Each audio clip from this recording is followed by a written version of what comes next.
everyone, it's me again. I haven't done a video in a couple of days since Bruce left. He's back in Boston, and ever since he left I've been an absolute emotional mess. I don't know, I'm getting really scared. I saw that Kenya closed their borders. Their last flight out is tomorrow. South Africa's closing their borders. Their last flight out is on Thursday. Rwanda closed their borders. Uganda closed their borders after the first case. And I just felt like leaving on Saturday is just too long. I am just absolutely miserable here. And I am scared that I won't be able to get out. Right now, there are 12 reported confirmed cases in Tanzania of COVID-19. I haven't received an update, or no one's received an update since Sunday. So we don't know if that number remains or if it has changed.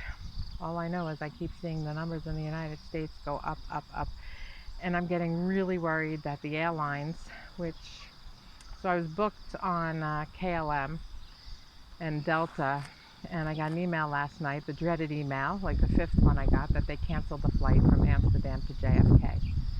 So I was up all night trying to reschedule with Delta, and they put me on this really long milk run. I go from Amsterdam to Atlanta, and then Atlanta to Boston, but everything is like an 11-hour layover in Amsterdam, and then it's a 8-hour layover in Atlanta, and it's like a 40-hour thing. And I'm really scared that they're just going to keep canceling flights. I woke up at 5 o'clock in the morning with a lot of anxiety. I'm breaking out in my legs of all places with a rash, and I think it's all due to nerves. I can't remember a time where I was more anxious in my life. I just want to go home. So upon 5 o'clock in the morning, I called Bruce, and Bruce said that he talked to my mom and that the airlines are canceling more and more flights, and I guess people aren't traveling, and they're losing billions of dollars a week, and that I should get home soon. So I bit the bullet, and I booked a flight for tomorrow. Delta couldn't help me. I don't know if they're just canceling their flights or all the flights that they have are full, but I'm flying on Ethiopian Airways, and that too was another scare. I booked a flight through Frankfurt into Newark, and then Newark to Boston. It was going to take 35 hours. It was $1,700. I booked it. I thought I was all set, and then a few hours later I went onto my computer and it said that I was waitlisted on the flight from Frankfurt to Newark. So then I called United Airways, and then I called Ethiopian, and apparently that Frankfurt flight doesn't exist anymore. So the wonderful woman at Ethiopian Airlines was very helpful, and she said there was one seat left on a flight from Addis Ababa, and it goes to Dulles, Washington, D.C., with a stop in Dublin. So tomorrow I'm leaving Tanzania. At this time I will be away from this beautiful place. To be honest, I spent most of the morning crying because I don't know when I'll be back, and I don't know what the future brings with the economy and this virus. But tomorrow at this time I'll be at the airport, and I'll head to Addis Ababa, and then by 10:50 at night I'll be heading to the United States. Whew, I think as soon as I hit that immigration I will break down and cry. We had to lay some people off. Tanzania School Foundation is a really small organization, and in this time when all of the efforts that volunteers do by selling things and running Gillette Stadium is so uncertain. I mean, really, who's gonna buy a Tanzanian craft now when there's so many bigger problems in the world? And I don't even know if the Gillette Stadium football season's gonna go off. So there's a lot of uncertainty, and without that fundraising, we can't sustain what we do here. I also think there's going to be super inflation in the United States. I think there's going to be super inflation everywhere in the world. So it breaks my heart. In a way, I'm so relieved that I'm going home.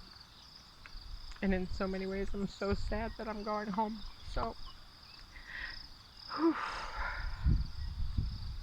I spent a lot of the last couple days like this. So, um, as much joy as I have of being back in little hometown of Stoughton, Massachusetts,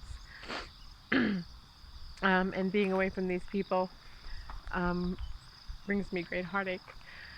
So, we had to say goodbye to two of our labor staff or watchmen.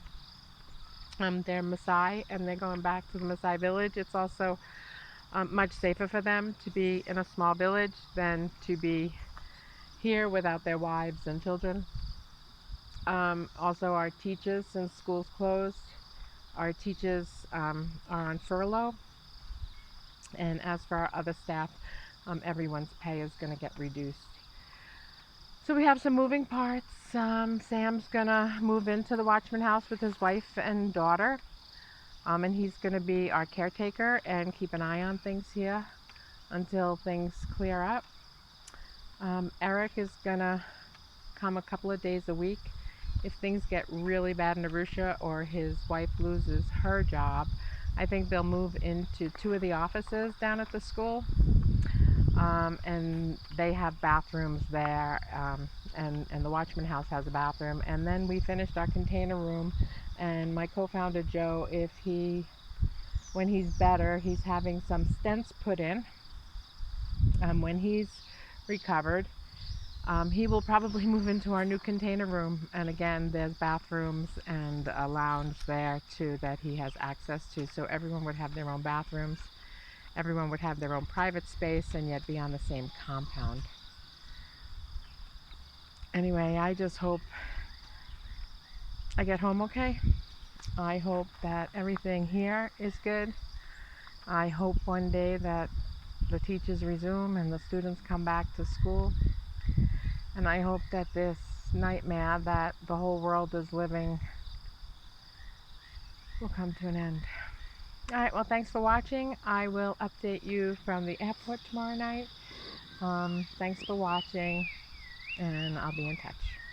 Stay home and stay safe.